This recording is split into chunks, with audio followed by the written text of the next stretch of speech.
Olá, seja muito bem-vindo ao meu canal, sou o professor Gabriel Vaccarello. Comece se inscrevendo, ativando o sininho aqui embaixo para não perder nenhuma novidade aqui no canal. Segunda a sexta, vídeos todos os dias, tá legal? Então, muito bem. Hoje eu queria mostrar uma realidade para vocês que é de extrema importância. Já tenho falado aqui, na verdade, falei por diversas vezes a respeito de um bispo da igreja americana chamado Don Fulton Sheen. Fulton Sheen, hoje venerável, está em processo de beatificação, canonização. Ele afirma que, em um livro muito bonito chamado Três para Casar, que o matrimônio exige a presença de três pessoas. É necessário que três estejam lá: o amante, o amado e o amor. Esse mesmo livro ele foi publicado antes aqui no Brasil pela editora G, com o nome de O Mistério do Amor. É um livro que a minha edição, ao menos, está toda arrebentada aqui, toda remendada.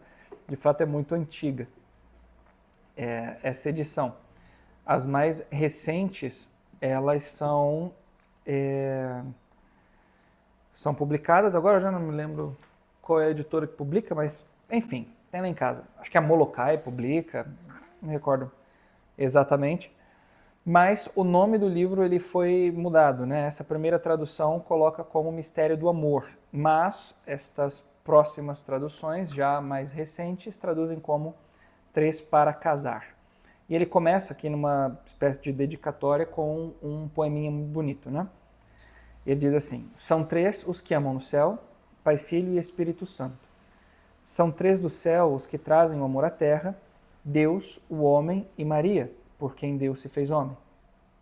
São três os que amam na Sagrada Família, Maria e José, e a consumação do seu amor, Jesus. São três os elementos do amor nos corações, o amante, o bem-amado e o amor. A essa mulher que nos ensinou o sublime mistério do amor, Maria Imaculada, é dedicado este livro, para que as nações, os corações e os lares saibam que amar não é tanto dar-se a alguém, quanto entregar-se aos os dois amantes a essa paixão sem jogo, que é Deus. Aliás, sem fogo, que é Deus. Muito bem. Mas essa primeira parte é muito importante, mais do que a parte explicitamente dedicatória, né? Ao menos para o conteúdo da live de hoje. São três os elementos do amor no coração: o amante, o bem-amado e o amor. Bem, quando nós olhamos para um relacionamento com uma outra pessoa, e eu já disse isso em outros vídeos aqui do canal, só existe uma dinâmica bastante comum e, na verdade, muito natural do modo como isso funciona, que é o seguinte: veja, nós temos um contato com algo fora de nós, a saber, uma outra pessoa, e isso começa com o ver uma outra pessoa, com um aspecto sensível mesmo, ver a outra pessoa, começar a conversar com ela, ter um contato com ela e assim por diante. E esse contato com uma outra pessoa gera, de fato, uma espécie de identificação ou de, melhor dizendo, uma inclinação afetiva. Aliás, uma identificação que gera uma inclinação afetiva. Aquela pessoa possui certos aspectos que são em mim ou por mim buscados. Existe uma relação entre, veja, aquilo que a outra pessoa é e algo que eu julgo como faltando em mim. Há uma espécie de identificação, por assim dizer, simbólica. Eu olho para outra pessoa e a outra pessoa me gera uma inclinação, um afeto, tá certo? Evidente que a dimensão afetiva ela vai sendo construída ao longo de um tempo, mas há um primeiro despertar, entende? Então, esse primeiro despertar, ele se dá por ocasião dessa identificação no outro de algo que falta em mim. Isso nós chamamos de amor de concupiscência, né? O outro é reconhecido como um bem para mim. Todo relacionamento começa com isso. Aliás, há um primeiro passo que é, de fato, a identificação do outro como desejável, né? Um amor mais de desejo mesmo, nesse sentido, né? Que gera uma inclinação para o outro, não como um bem para mim, não como um bem em si, mas como um objeto da satisfação de uma inclinação meramente física, ok? Mas isso não importa por o momento, porque eu quero dizer neste vídeo aqui. O que importa é quando eu já reconheço no outro um bem para mim, como ele tendo algo que falta em mim e eu querendo completar essa ausência, por assim dizer, né? Só que aqui, nesse processo, nessa dinâmica, nesse início de relacionamento, quando o afeto é aquilo que vai sendo construído, há algo muito importante de ser dito, porque o afeto ele se constrói muito mais ao longo do tempo do que num momento específico. Esse momento específico serve para chamar uma atenção e para que haja uma inclinação em relação a outra pessoa. E geralmente ele se dá por ocasião de certos aspectos que são mais, vamos dizer, superficiais mesmo. Ou seja, eu vejo na outra pessoa uma beleza que se destaca para mim ou um jeitinho que de alguma forma gera em mim uma atração, ou seja, uma pessoa engraçada, divertida, aparentemente inteligente, extrovertida, ou ela é mais quietinha mesmo, isso me chama atenção, ela é bela, enfim, né, preocupa-se com, de algum modo, a aparência num nível bom, né, sem um nível de vaidade viciosa, mas se mostra, de fato, uma boa pessoa, tem virtudes e etc e tal. Esses aspectos que se destacam imediatamente, eles são percebidos, mas eles não são percebidos com a profundidade com a qual eles serão percebidos ao longo do tempo.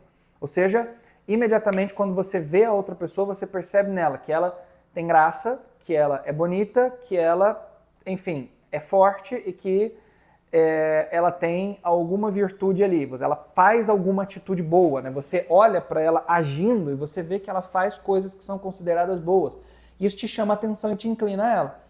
Esse inclinar-se a outra pessoa é reconhecer nela um bem para mim.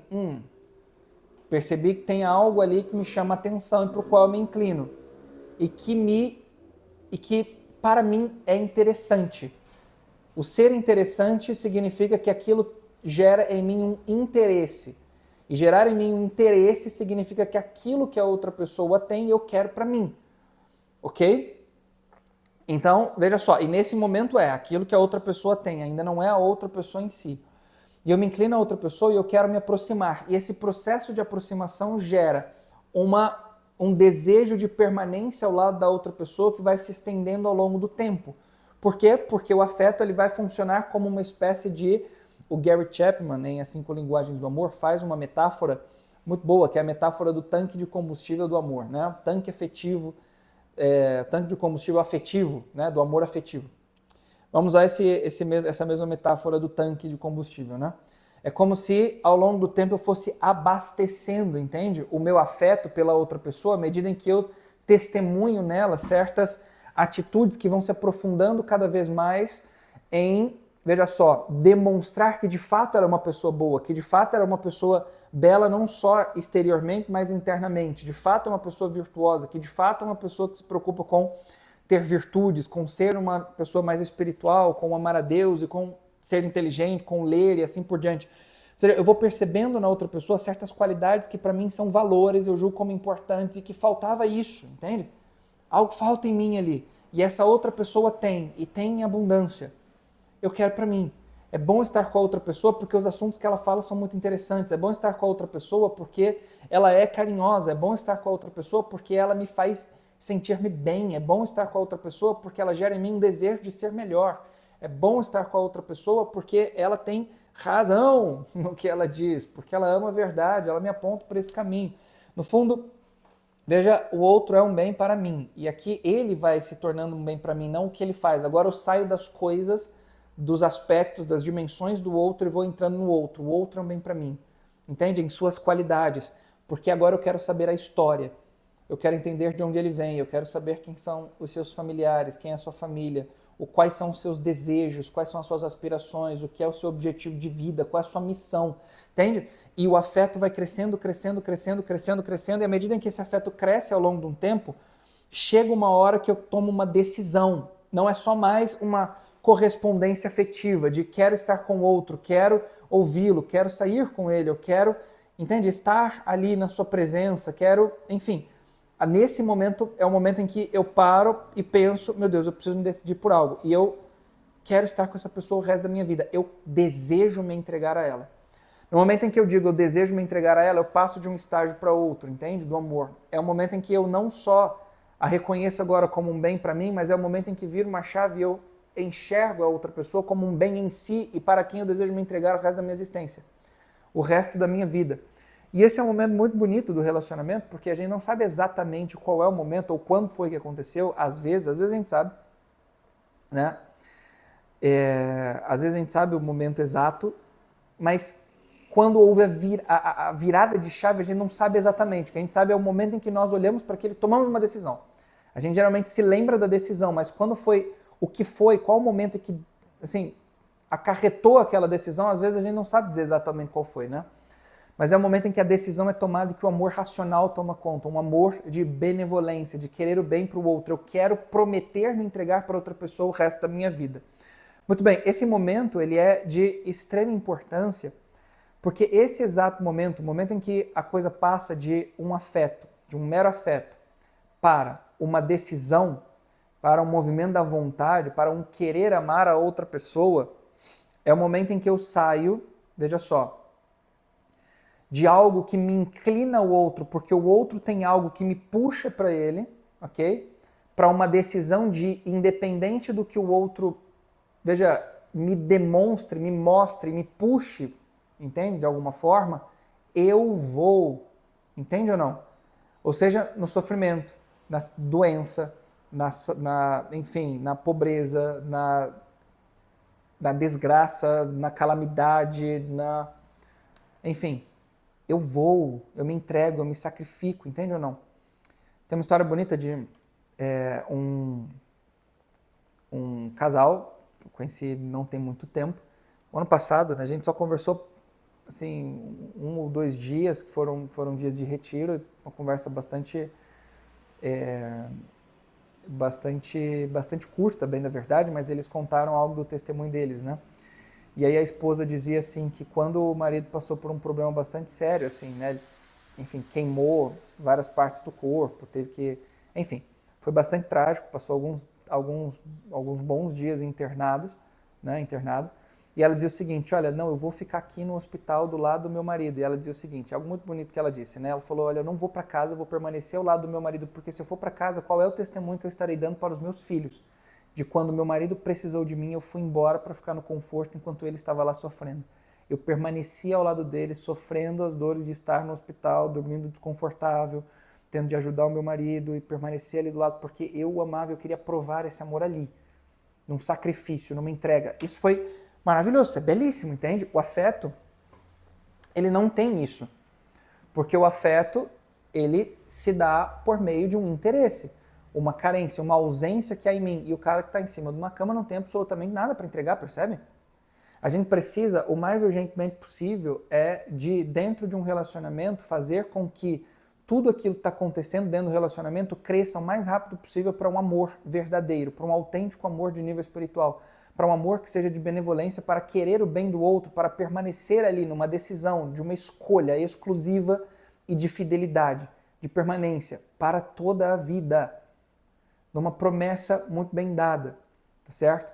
Porque olha só que coisa interessante, as coisas que mais valem ao longo da vida são, sem dúvida alguma, aquelas que mais custam, como diz Santa Teresa, né? E as coisas que mais custam são aquelas que geram uma necessidade de permanência quando não é agradável permanecer. O que significa dizer que o matrimônio é uma realidade desagradável que a gente permanece só porque nós somos loucos o suficiente para aceitar a dor e nos sacrificarmos diariamente? Não, não é isso, entende? Mas é porque existe uma necessidade de fazer com que a dinâmica afetiva seja transformada numa dinâmica um pouco mais elevada. E eu vou me explicar o que eu quero dizer, o que eu quero dizer aqui, né? O que eu quero dizer aqui é o seguinte, que, veja, existem momentos em que sim, o outro vai me mostrar coisas que gerarão em mim um desejo, uma inclinação em direção a ele. Mas ao longo do tempo, o normal é que essas coisas diminuam. A beleza vai acabando, entende? Ela vai diminuindo. Numa doença, o sujeito já não tem mais o que dar. O cara está ali parado em cima de uma cama, não tem mais absolutamente nada que despertar, não tem admiração. Admiração, ela pode acabar. Admirar, você vai admirar o quê? Num cara que está doente em cima de uma cama, não tem o que admirar. Está babando, precisa limpar a baba dele, virar para limpar, entende? As coisas ali que ele fez numa fralda, porque... Entende ou não? Limpar ferida, limpar machucado, sabe? Ou seja, são ocasiões, coisas que acontecem e que o afeto não tem força suficiente para fazer com que permaneça. O que faz com que permaneça é uma decisão, um amor de nível racional, um amor de benevolência, reconhece o outro como bem em si e se entrega a ele por toda uma vida, independente do sofrimento ou da alegria, do que for ali ao longo dessa vida, né? E veja só, eu estou colocando isso aqui porque, veja, o afeto ele tem uma dupla possibilidade de surgimento, de de despertar, né?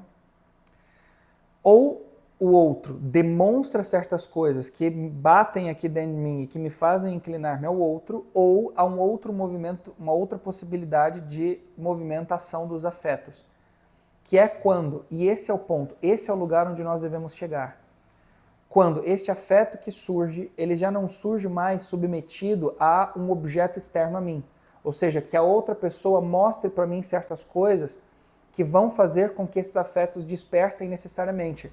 Mas esse afeto ele está localizado no lugar exato onde ele deve estar quando o amor a nível espiritual, o amor mais elevado, ok? Ele faz com que este afeto surja a partir da decisão que eu tomei. Deu para entender ou não? É como quando, veja só, nós podemos utilizar aqui uma metáfora. Acho que todos vocês assistiram às aventuras de Pi, né? Que é aquele filme em que o sujeito fica preso num barquinho com um tigre. Enfim, existem dois momentos importantes ali, né? Para nossa metáfora. Que é o momento em que ele passa por uma tempestade e o mar fica absolutamente revolto. E um outro momento em que o mar está absolutamente calmo e uma baleia sobe das profundezas e pá, faz com que o mar se movimente. E aquilo faz com que ele sorria, ele fica encantado com aquilo. Aquilo é maravilhoso de belo, né? Esses dois movimentos expressam o despertar, veja só, do afeto através de um movimento externo e o despertar do afeto através de um movimento de profundidade, através de um movimento que é espiritual. As tempestades, eles são um exemplo de que os afetos eles são despertados por um movimento externo. O que é uma tempestade? Então são nuvens e etc., aquela coisa tempestuosa, então a chuva torrencial, o mar fica agitado e revolto, porque o exterior, aquilo que está fora do próprio mar, começa a movimentá-lo e ele fica, né, enlouquecido, com ondas altas e assim por diante. Ok? Os afetos são desse modo. Se eles só despertam de acordo com o que está do lado de fora, eles podem despertar para o bem, mas também para o mal. Eles podem ser construtivos, mas eles podem ser destrutivos. Eles podem gerar uma inclinação, mas eles podem gerar um afastamento. É por isso que as pessoas dizem que o amor e o ódio caminham juntos, porque de fato, no apetite concupiscível, que é o lugar onde surge esse amor de cunho paixão que nós estamos falando, amor de concupiscência, esse amor ele é oposto ao ódio de fato. Veja, o desejo de repelir, de mandar embora um mal imediato, entende? É por isso que, veja, é muito próximo. Se a gente ama outra pessoa sempre com um amor afetivo, é muito provável que ao longo de algum tempo, se a gente não passa para o amor de cunho espiritual, um amor de benevolência, nós passaremos para um ódio, entende? A outra pessoa, aquilo que ela é, o perfume, o cheiro, as ideias, o pensamento, vai gerar em nós uma repulsa, um ódio de fato. Eu não aguento isso, entende? Isso vai acontecer. Entendeu ou não? Se fica no mundo da dinâmica afetiva. Por quê? Porque dentro da dinâmica afetiva, o outro pode começar a fazer coisas que não são agradáveis. Como jogar a toalha em cima da cama, como não levar o lixo para fora, como discordar de assuntos que são para mim cruciais, como e assim por diante. E isso vai gerando um afeto contrário àquele afeto de amor, que é o ódio. Então eu vou querer repelir aquilo ali. Se eu amo de maneira espiritual, percebe? Ou seja, pode vir o que pode ocasionar, como no mar, uma calmaria maravilhosa ou uma tempestade absurda, torrencial. Agora, a imagem da baleia é maravilhosa. Por quê? Porque, veja só, a baleia ela vem do profundo do oceano, ela não vem da superfície. A superfície seria o afeto que é modificado por um objeto exterior. A baleia vem da profundidade, ou seja, como o amor espiritual se lançando a mover o afeto que está ali, entende? Na superfície. Deu para entender? E quando aquela baleia sobe e atinge, no primeiro momento ela gera uma espécie de, sabe, de susto assim. Mas esse susto que é gerado depois é visto como, uau, isso é maravilhoso. Entende ou não? É como quando nós olhamos para um casal de muitos anos que tomou uma decisão e quando nós olhamos para ele, meu Deus, quando tudo diz que a coisa, né, contra-intuitivo, deveria ser um afastamento, nós olhamos para eles e falamos, meu Deus, eles parecem apaixonados, crianças apaixonadas, adolescentes apaixonados, entende? Parecem jovens apaixonados, adolescentes apaixonados. É maravilhoso, é lindo de ver assim, com beijinhos e abraços e carinho, com afagos, com palavras de amor, com dedicações de amor, né, entende? É lindo de ver essa dinâmica afetiva ainda num casal de muitos anos, mas isso acontece porque a decisão, ou seja, aquilo que vem da profundeza, como uma baleia que sobe, se lança, e é olhado, né, pelo personagem do filme como, uau, isso é maravilhoso.